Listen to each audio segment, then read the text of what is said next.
Buat kamu yang masih takut keluar rumah atau bahkan takut keluar kamar, saya sarankan tonton video sampai habis karena saya akan bahas bagaimana solusinya untuk membantu teman-teman bisa keluar dari rumah dengan jauh lebih berani.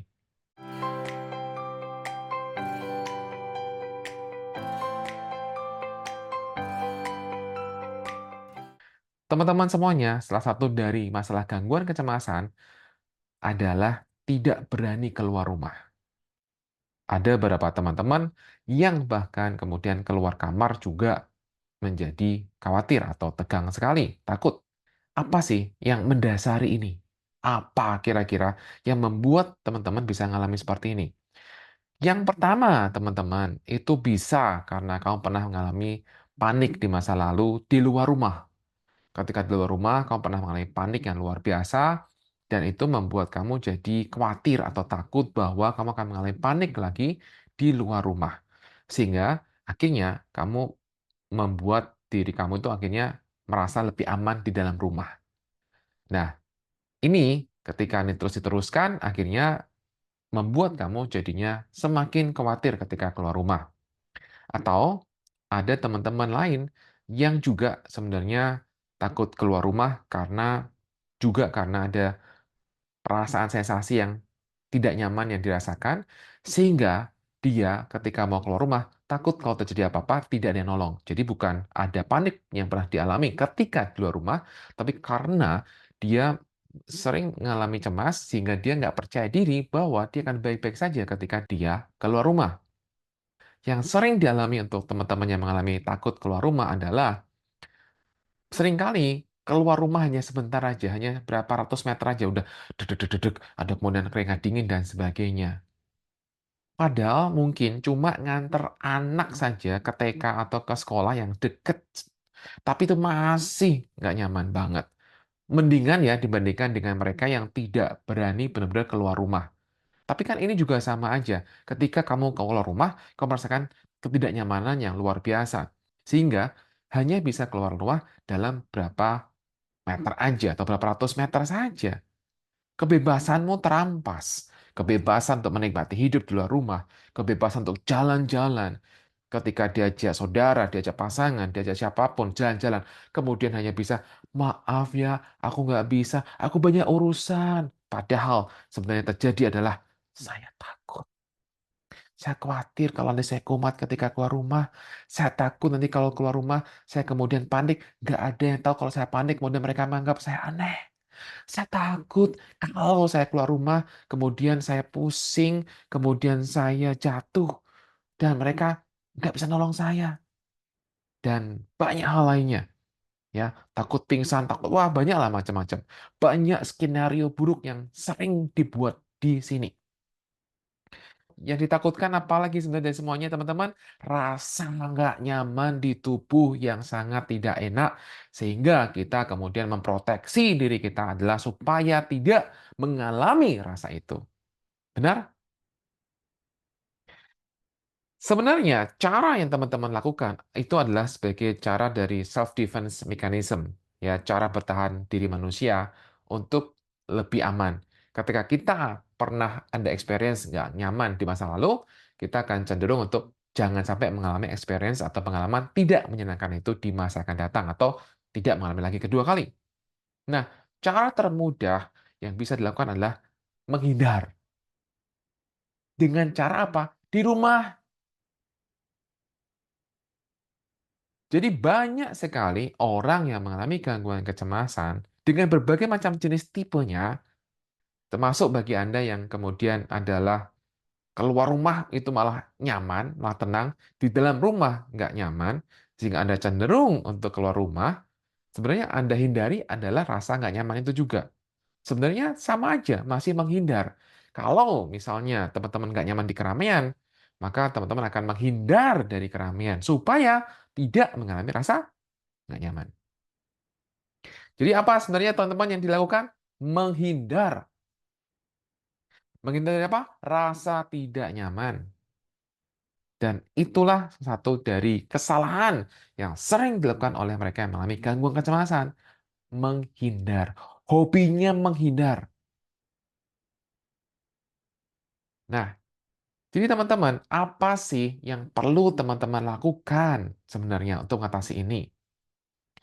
Teman-teman perlu melakukan yang namanya satu. Teman-teman bagaimana untuk merubah sensitivitas teman-teman terhadap sensasi itu berkurang dan berkurang dan berkurang. Karena yang menjadi masalah kan sensitivitas teman-teman terhadap sensasi itu sangat tinggi. Sehingga teman-teman nggak mau untuk mengalami sensasi. Benar kan? Sehingga solusinya adalah menurunkan sensitivitas teman-teman terhadap sensasi, terhadap apa yang dialami. Itu. Nah, bagaimana caranya, teman-teman? Bagaimana caranya untuk mengurangi sensitivitas terhadap sensasi itu? Caranya, teman-teman, ketika rasa nggak nyaman itu hadir, membiarkan diri kita terekspos, membiarkan diri kita terpapar, terekspos dengan sensasi itu. Membiarkan. Ini adalah salah satu cara yang akan membantu Anda untuk bisa lebih baik. Cara menurunkan sensitivitas gimana kalau teman-teman tidak langsung terekspos dengan sensasi? Kalau teman-teman terus menghindar dari sensasi, terlatih nggak untuk menurunkan sensitivitas teman-teman? Nggak pernah terlatih, teman-teman. Nggak pernah terlatih. Jadi ketika ada sensasi muncul, misalnya nih, saya buat ekstrim misalnya, ketika levelnya skala 10 gitu ya, sangat takut dengan sensasi gitu ya, sangat nggak nyaman dengan sensasi fisik apapun yang muncul, pusing, kemudian perut begah, kemudian tangan dingin dan sebagainya misalnya, maka izinkan teman-teman kalau misalnya teman-teman nggak berani keluar rumah, maka izinkanlah keluar rumah 1 menit saja. 1 menit saja untuk terekspos, 1 menit saja untuk terpapar dengan perasaan tidak nyaman. Setelah itu balik masuk lagi ke rumah, ya. Cukup 1 menit, nggak usah 5 menit, nggak usah 15 menit, nggak usah lama-lama. 1 menit aja. Dan besoknya diulang lagi. Oke, atau tadi kalau tadi pagi, mungkin siang diulang lagi 1 menit. Atau besoknya diulang lagi 1 menit. Jadi 1 menit itu terekspos, terekspos, terpapar, terpapar, terpapar. 1 menit itu hal yang mudah nggak teman-teman? Mudah, gampang teman-teman. Begitu teman-teman sudah 1 menit, baru kemudian tingkatkan secara gradual, secara bertahap. Jangan banyak-banyak. Karena yang kita mau adalah, teman-teman adalah berubahnya itu adalah konsisten. Bukan kemudian langsung banyak, kemudian satu trauma nggak mau lagi. Ya ngapain? Mendingan dikit-dikit, tapi kemudian bertambah semakin bagus. 1 menit, tinggalkan 2 menit. Gitu. 1 menit misalnya seminggu. 2 menit kemudian 1 minggu misalnya. Ya, 3 menit 2 minggu misalnya. Dan terus bertahap. Di situ ketika kita terekspos, terpapar, itu adalah caranya sekali lagi menurunkan sensitivitas kamu terhadap sensasi. Nah, bagaimana ketika kita kemudian merasakan rasa takut itu ketika ada rasa sensasi muncul? Maka yang perlu teman-teman lakukan adalah teman-teman bisa untuk kemudian melakukan namanya grounding. Itu teman-teman bisa melakukan rasakan tanah, rasakan memegang apa? Misalnya memegang pagar, ya rasakan tekstur pagernya, rasakan tekstur, fokus pada benda yang kamu sentuh teman-teman di sekitarmu. Sehingga kamu akan merasakan relatif lebih baik. Ya, kamu juga bisa melakukan misalnya dengan cara menyebutkan 3 hal yang kamu lihat. 3 hal aja yang kamu sebutin. Oh, saya lihat pohon, saya lihat orang, saya lihat rumah misalnya. Kemudian sebutkan 3 hal yang kamu dengar. Oh, saya mendengar suara motor, suara mobil, dan saya mendengar suara orang berbicara.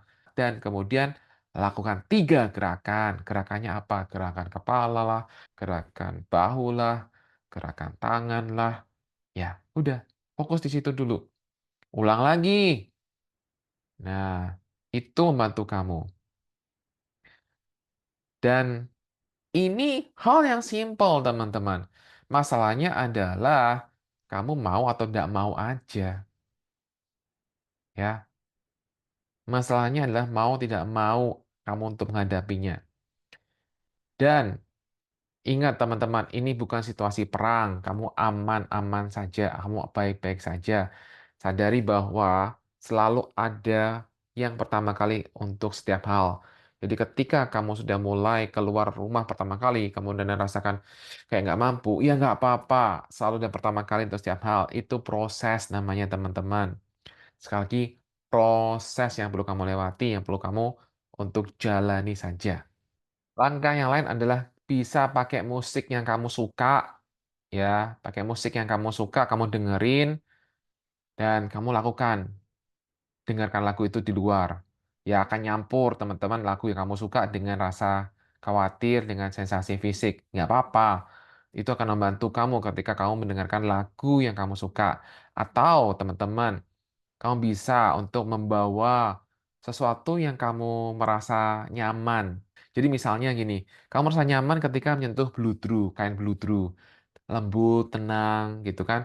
Merasa nyaman ketika kamu menyentuh sesuatu. Nah, cari sesuatu yang kamu nyaman ketika kamu menyentuh, terus kayak damai, enak, nyaman. Nah, ketika kamu keluar, bawalah barang itu, ya, untuk membantu kamu. Ketika ada rasa nggak nyaman, kamu kemudian rasakan kainnya. Oh, oke.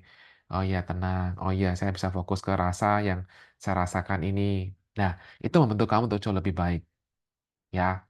Atau bisa juga, teman-teman bisa untuk misalnya membawa benda-benda tertentu yang membuat teman-teman merasa lebih aman. Atau cara yang lain, yang ini juga bisa kamu lakukan. Benda yang kamu bawa adalah es. Es batu yang gede, teman-teman. Jadi ketika kamu udah mulai nggak nyaman, keluarkan tuh es batumu. Kemudian kamu sentuhkan di sini, ya, di nadimu, di pergelangan tangan sini, atau kamu taruh di tengkukmu di sini. Itu kan rasa langsung lus gitu kan. Nah, itu teman-teman akan membantu kamu bisa lebih tenang, teman-teman. Kenapa? Karena kamu fokus pada rasa dinginnya. Es batunya jangan kecil banget. Kalau kecil banget nggak kerasa dinginnya. Yang gede lah, yang nggak gedean. Ya, yang nggak gedean. Atau kamu bisa bawa air es. Ya udahlah, bolehlah air es. Silakan. Nanti kemudian sentuhin, sentuhin. Nah, gitu. Itu sangat membantu kamu untuk kamu bisa mulai terpapar dengan sensasi. Itu solusi teman-teman. Dan buat kamu yang masih mengalami gangguan kecemasan, kamu bisa ya gunakan buku Bye-Bye Cemas. Ya, silakan order di sini. Sudah banyak testimoninya. Sudah banyak testimoninya. Ya, kamu silakan kamu cek testimoninya di IG Instagram Bye-Bye Cemasku deh. Dan kamu akan mendapatkan testimoninya banyak banget. Dan juga sebagai info teman-teman, saya ada di YouTube ini saya ada join ya, saya ada member, saya buat member teman-teman. Silakan teman-teman join member teman-teman. Di situ saya ada 3 level yaitu saya aman, kemudian saya tenang dan saya pulih. Di situ teman-teman akan mendapatkan kalau di level saya aman, teman-teman akan mendapatkan kalimat-kalimat penguatan untuk berbagai macam kasus, menghadapi sensasi fisik, kemudian menghadapi pikiran-pikiran negatif, kemudian ketika misalnya keluar rumah, dan kemudian hal-hal yang lain. Dan itu akan masih terus saya tambahkan video-videonya khusus untuk kalimat penguatan untuk berbagai macam kasus. Ya, silakan join ya. Atau yang level 2 adalah di mana level saya tenang, saya akan membahas tentang pola nafas, olah nafas. Jadi, bagaimana cara melakukan nafas 4-7-8? Caranya bukan hanya tahan nafas 4, kemudian tahan 7, kemudian hembus 8. Enggak, ada semacam kayak ada yang bisa kamu ikutin. 4, tarik, tahan, buang. Nah, kamu tinggal ikuti instruksinya di situ udah ada ya. Banyak macam teknik nafas yang saya bahas di sana untuk membantu teman-teman bisa lebih tenang. Dan ini bisa teman lakukan ketika panik langsung setel aja di situ langsung teknik nafas. Udah enakan teman-teman ya. Dan juga saya berikan juga di situ adalah relaksasi ya di level tenangnya. Dan level 3 itu level advance, dan itu lebih banyak yang saya bahas di sana. Silakan teman-teman join ya, member, dan juga punya buku Bye-Bye Cemas. Terima kasih teman-teman, semoga apa yang saya bahas bermanfaat bagi teman-teman semuanya. Salam Bye-Bye Cemas.